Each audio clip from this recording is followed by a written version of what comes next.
औंधच्या यमाई देवीची कथा हजारो वर्षापासून भक्तांच्या श्रद्धेचा केंद्रबिंदू आहे। असे मानले जाते की देवी यमाई ही आदिशक्तीचे रूप असून तिला तुळजाभवानीची मोठी बहीण मानले जाते। पौराणिक कथेनुसार रावण वधानंतर प्रभू श्रीरामांनी देवीची परीक्षा घेण्यासाठी विवाहाचा प्रस्ताव मांडला, मात्र देवीने तो प्रस्ताव नाकारत ए माई असा उद्गार काढला आणि डोंगरावर जाऊन तपश्चर्या करू लागली। या ए माई या शब्दावरून देवीचे नाव यमाई पडल्याचे सांगितले जाते। सातारा जिल्ह्यातील औंध येथील साखरगड डोंगरावर वसलेले हे मंदिर सुमारे 1000 वर्षांहून अधिक जुने मानले जाते।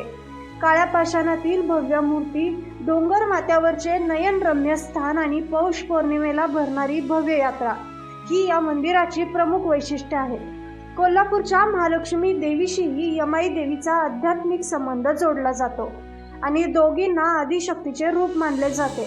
आजही महाराष्ट्रातील हजारो कुटुंबाची कुलदेवता असलेली यमाई देवी नवसाला पावणारी आणि भक्तांचे रक्षण करणारी जागृत देवी म्हणून प्रसिद्ध आहे।